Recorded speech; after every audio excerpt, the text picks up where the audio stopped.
Welcome to the Observers Direct, the show in which we go meet our observers in person. We travel to northern Mexico, near the border with the United States. Now, the area has always been dangerous for the millions of Latin Americans who make the crossing illegally every year. There is a new twist, though. Authorities say they are seeing more and more unaccompanied children make the crossing, apparently sent by their parents because of rumours which are false that children get special treatment by US immigration. My colleague Julien Pain travelled to Mexico to meet our observer, Gilda.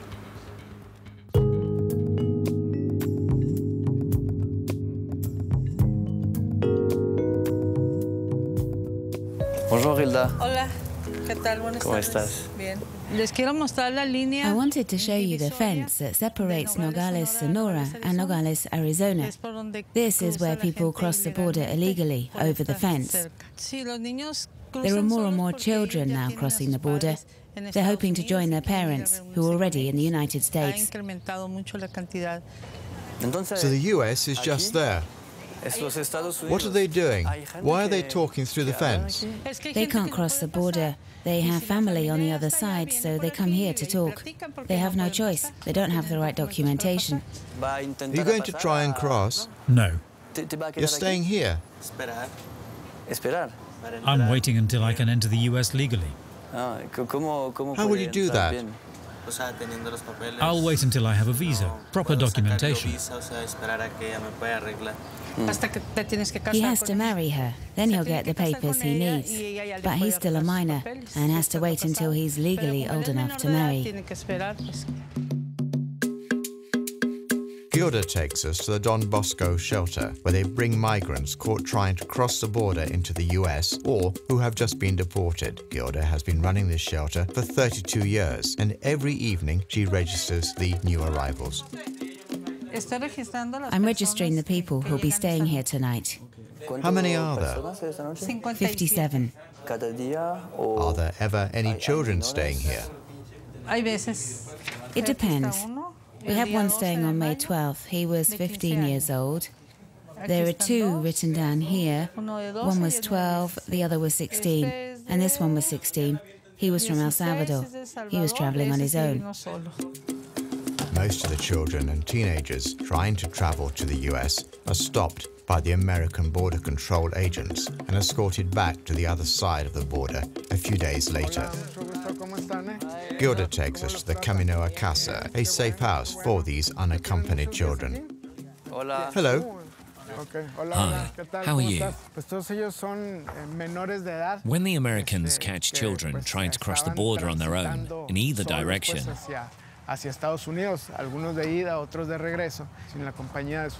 they bring them here because they are not accompanied by an adult. Our job is to find their families and make sure they get home safely. Are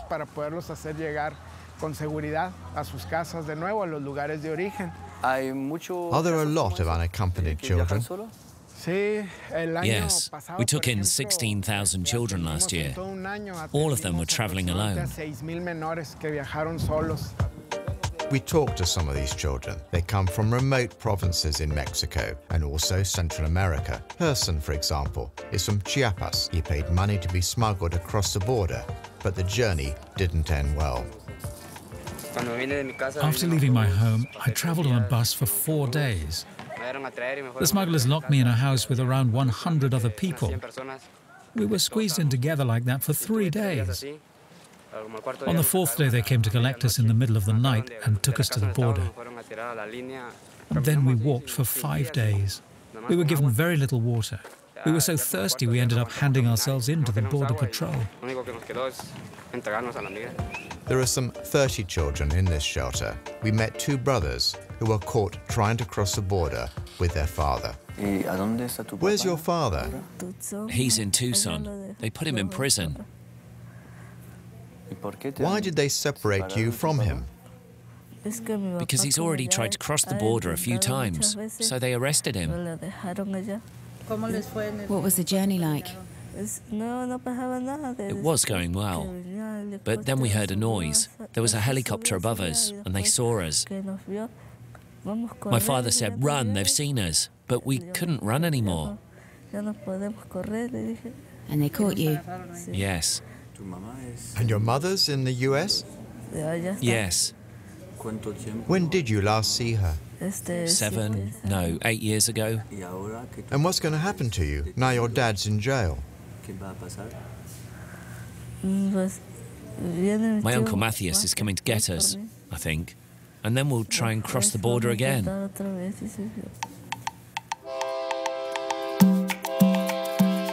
Most of these children travel to the US border by train. They climb on top of the freight train known as La Bestia that runs through Mexico. When they are just a few hundred meters away from the border, they jump off in full view of the Mexican police. They're migrants trying to cross the border. And there's nothing you can do? We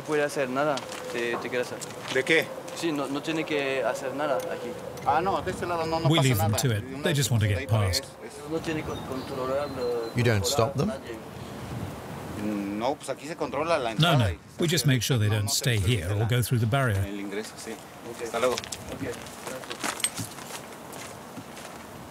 They may be paid several $1,000s, but the smugglers often leave the children alone in the desert. Stifling heat and drug traffickers are real dangers here, but their biggest fear is a US border patrol. We head across the border to talk to one of the officers. Well, just last year we apprehended just under 121,000 illegal aliens. And how many of them are children, juvenile? I believe we actually apprehended approximately, I think just a little more than 10,000 juveniles were apprehended last year. How you doing there? All right, you having anything been going on today? Not so far, it's been quiet. They kind of quiet out here? Had a couple come up and over the fence, but they went back south. Have they had any recent groups lately with any juvies in any of the groups lately? I'd say probably Monday. Monday? Caught a 16, 15 or 16-year-old. 15, 16-year-old? Okay. It was, he had two other people with him. 2 other people, and they was adults though? 2 adults? Yeah, it was 2 Chinese. 2, okay. So well, all right, thanks buddy. You have a good one.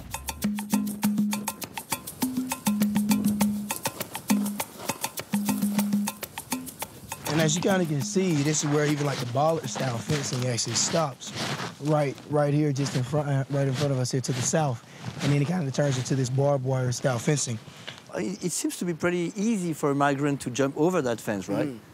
Does it? Well, something here, like you say, regardless what fence you have, they can always create a ladder just as high. When we look at fencing, it basically provides us with more time to respond. Once over the wall and past the first set of US border control agents, they trek towards the nearest towns. We come to a small town called Amado to meet with a volunteer group that helps migrants in distress. Yeah, oh, hi. Julien. Yeah. Nice to meet you. Good to meet you. Hi. So we're going to put water out in the desert, and these are the trails that the migrants follow. It takes them about 6 days to get from the border to Tucson, and they're in very remote areas, and when they get in trouble, there's nobody to help them. At least 400 migrants have died in the desert over the past 10 years, mostly of dehydration.